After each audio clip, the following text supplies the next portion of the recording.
from what you're saying, and you can create something and move forwards together. So and in fact, the opposite of that, when there is no conflict and people never disagree, that's when organizations become very stale and stagnant. They stand still. So you're right, it's essential to have a variety of opinions and approaches on what you're going to do and how you're going to do it.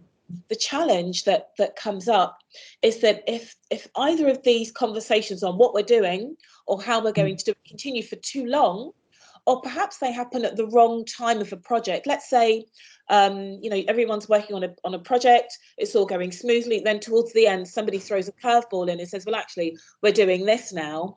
It can throw people off. So that can kind of upset the apple cart, as it were. And what happens is, if conflict isn't managed well initially, it can move away from what you're doing and how you're doing it to becoming much more personalized. So it becomes, it's not a matter of shall we focus on the 6-month strategy or should we focus on marketing. It becomes, oh, I don't want to work with Sarah, she's really, really difficult. So it's trying to take the heat and managing conflict in a way so that it doesn't become personalized and it can become channeled into something more constructive. The problem, I think, exists is because most of us have never been taught how to handle disagreements. And because of that, and often these things come from childhood, right? How do we, if we think about how was conflict handled at home and when we were growing up, for some of us, it might have been something that was, you know, conflict could be easily put to the table and we have an opportunity to talk about conflict and have disagreements with our siblings. But for others, it could be much more self-contained. You don't talk about disagreements. In fact, my parents are from Jamaica, and I was brought up in a household where it was children should be seen and not heard. So I didn't really have a voice, right? It didn't really matter, you know, it's not having the vocabulary or the opportunity to speak about what was happening. So those things that we learned in childhood, we will bring into the workplace. And if I'm quiet, then maybe I'm more likely to be passive and not speak out at a time when I could easily have spoken out about a challenge. Likewise, if there's someone who has been brought up in a household which is much more liberal and outspoken, they might feel very free to air their challenges, and that could upset people. So it's about understanding what we do, how we engage in conflict, and then equipping ourselves to really the starting point is self-awareness. What do we do? Why do we do it? And then thinking about what does the situation require? Because conflict is inevitable and it's natural, but we have to make sure that we learn the techniques to handle it with colleagues effectively. And yeah, really well.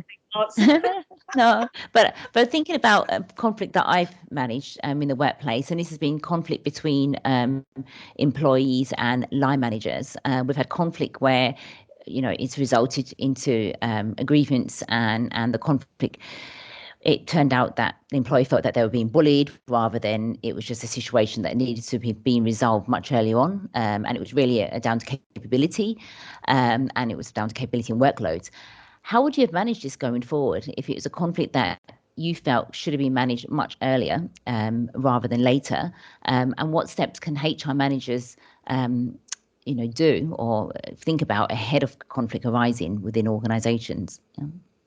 So the really proactive organizations that I work with, what they do is ensure that every manager has had skills training in handling difficult conversations. That's the first thing, because it's the small things that turn into the big things, right? So if you are able to kind of nip it in the bud, address it quickly, then it won't escalate into something that becomes unmanageable and becomes so polarized. So I would and when I work in those organizations, it's often the same kinds of conversations that people have. They have disagreements about whether it's, attendance, punctuality, about seating, lighting, heating, differences on, not getting enough feedback or tone of feedback, feeling if the workload is too heavy, all of maybe not being promoted, but all these things, they are often never dealt with in that moment, or they're dealt with badly. So if managers have the skills to have more effective conversations around the challenges that are faced, then they're much more likely to be able to coach and bring someone them to kind of into a better place.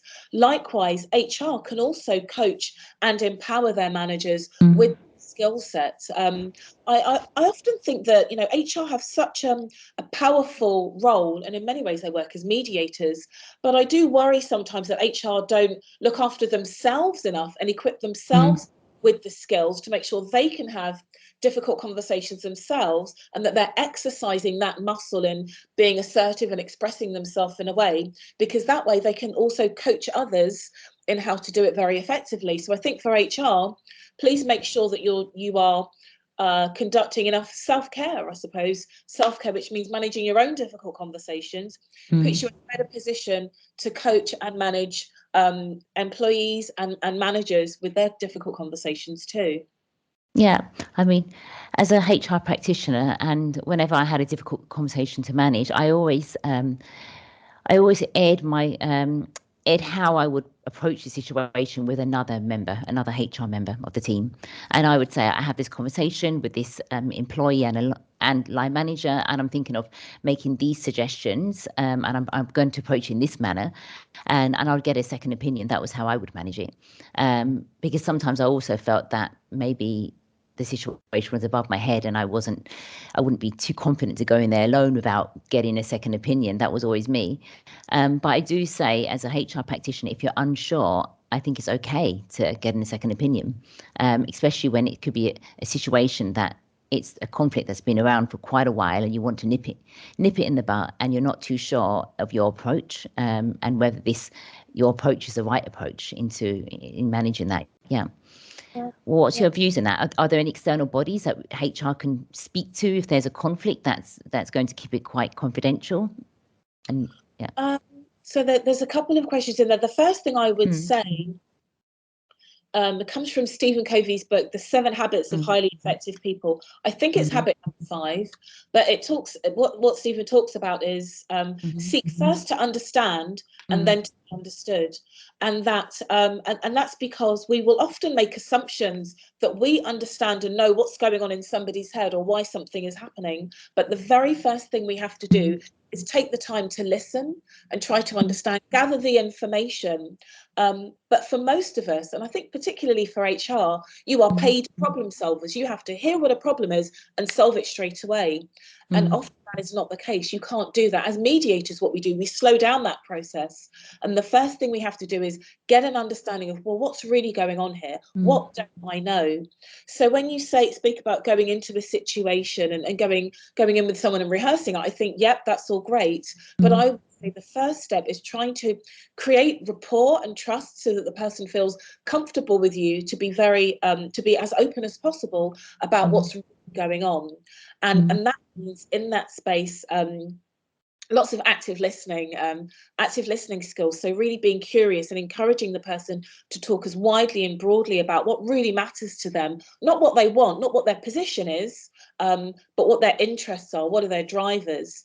And when you're able to move beyond someone's stated position into what's really motivating them, it gives you more options to help them move forwards.